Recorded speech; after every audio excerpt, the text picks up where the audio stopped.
बिस्मिल्लाहिर्रहमानिर्रहीम। अस्सलाम वालेकुम नाज़रीन, उम्मीद करता हूँ आप लोग सब खैरियत से होंगे। दिस इज़ वकास चरस from A W law group के प्लेटफॉर्म से आज हम दो क्विक रिमाइंडर आपके पास लेके आए हैं। जैसे कि आपको पता है कि हमने तमाम लीगल टिप्स जो मोर देन 100 लीगल टिप्स आपके साथ डिस्कस किए थे, उसकी एक नई कड़ी है या नया सिलसिला है। तो आज बहुत क्विकली दो लीगल टिप्स या दो लीगल रिमाइंडर आपके साथ लेके आता हूँ। पहले का जो टॉपिक है वो है will and trust. Will and trust को बहुत दफ़ा हम लोगों को बता चुके हैं कि ये बुनियादी फ़र्क इसमें क्या है। विल क्या है, हम बात कर रहे हैं अमेरिका की, और स्पेसिफिकली या पर्टिकुलरली बात कर रहे हैं हम कैलिफोर्निया की। कैलिफोर्निया में रहने वाले लोग क्या कर रहे हैं कि वो सिर्फ विल बना के रख लेते हैं, ट्रस्ट नहीं बनाते हैं या स्टेट प्लानिंग नहीं बनाते हैं। जब ट्रस्ट की बात उनसे की जाती है तो उनके ज़हन में शायद ये चीज़ आती है कि जैसे आप किसी नॉन प्रॉफिट ऑर्गेनाइजेशन का ट्रस्ट होता है या कोई आप एनजीओ, जिसको हम पाकिस्तान में एनजीओ बोलते हैं, वो ट्रस्ट है। ऐसा नहीं है, आपकी स्टेट प्लानिंग है, आपके घर के बारे में या आपके एसेट्स के बारे में।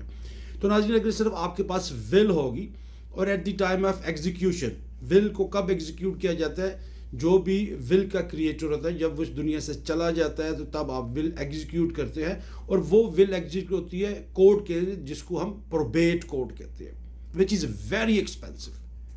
कैलिफोर्निया में तो ये बहुत एक्सपेंसिव है। अगर आप बे एरिया में रहते हो तो ये सुपर एक्सपेंसिव है, क्योंकि आपका साल 1.5 साल लग जाता है। 30-40 हज़ार डॉलर आपका वकील फ़ीस ले लेता है, उसके बाद आपकी कोर्ट फीस होती है।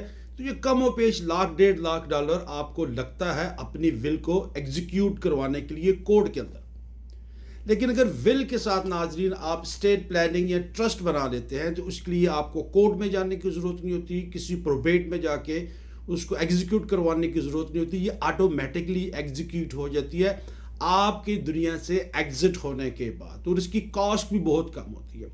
3-4 हज़ार डॉलर के अंदर आपके विल एंड ट्रस्ट जो है वो कंप्लीट हो जाता है। इसका सबसे बड़ा फ़ायदा क्या होता है कि आपके डिपेंडेंट्स को, आपकी स्पाउस को, आपके बच्चों को बहुत तहफ़्फ़ुज़ मिल जाता है। खुदा न खास्ता अगर आप दुनिया से चले जाते हैं तो उनको कोर्ट में नहीं जाना पड़ता, उनको वकील नहीं ढूंढना पड़ता, और ना ही उनको कोर्ट की फ़ीस देनी पड़ती है, और ना ही इतना लंबा टाइम लेना पड़ता है कि साल 1.5 साल तक आप इंतज़ार करें। आपके सारे एसेट जो है वो फ्रीज़ हो जाते हैं जब तक कि कोर्ट आपके विल को एग्जीक्यूट नहीं करती है।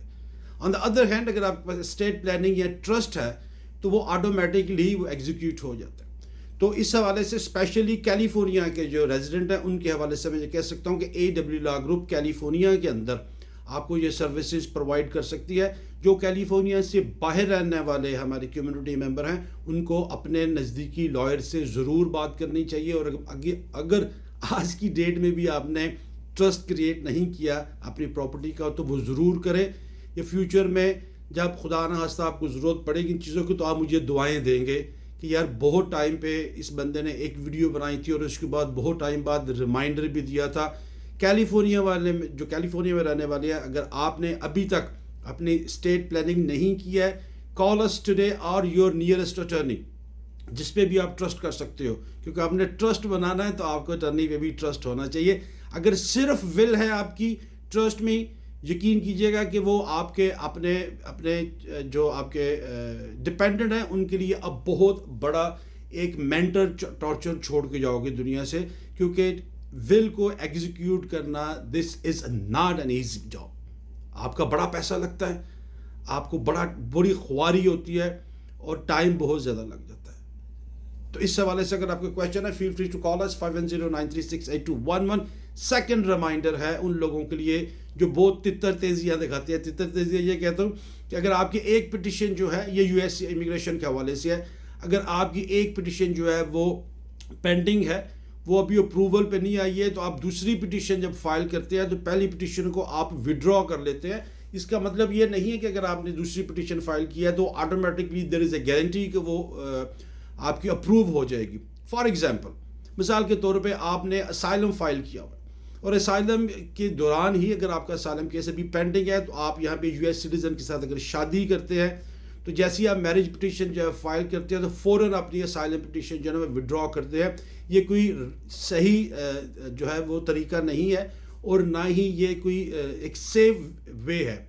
आपको इंतज़ार करना चाहिए। اگر آپ اسٹوڈنٹ ویزے پہ ہیں F1 پہ ہیں آپ کی I-20 جو ہے وہ ویلڈ ہے. یہاں پہ شادی کر کے جب ہم میرج پٹیشن فائل کرتے ہیں تو فوراً اب اپنے فرسٹ پٹیشن جو ہے وہ وڈرا کرتے ہیں. فرسٹ پٹیشن کو ہمیشہ رکھے as an a back up plan. ضروری نہیں ہے کہ آپ کی فریش پٹیشن جو ہے وہ اپروو ہو جائے. تو ناظرین آج کے لیے یہ 2 ریمائنڈر تھے, ایک ول اینڈ ٹرسٹ کے اوپر اور دوسرا کہ اگر آپ کی فرسٹ پٹیشن جو ہے وہ پینڈنگ ہے, وہ اپروو نہیں ہوئی ہے, تو دوسری پٹیشن فائل کرنے کے بعد اپنی فرسٹ پٹیشن کو کبھی بھی وڈرا مت کیا کرے. ڈیٹیل کے لیے آپ کو اپنے اٹرنی کے ساتھ ضرور بات کرنی چاہیے. ہمارے لا آفس کا نمبر ہے 5109368211. واٹس ایپ نمبر اس +1 5103567646. جاتے ہوئے میرا وہی ایک ریمائنڈر, آج کی ڈیٹ میں بھی اگر آپ نے ہمارا یوٹیوب چینل جو ہے وہ سبسکرائب نہیں کیا ضرور کیجیے گا, کیونکہ یہ ایک لمبا سلسلہ جاننے والا ہے لیگل ٹپس اینڈ ریمائنڈرز. آج کے لیے اتنا ہی. اللہ حافظ.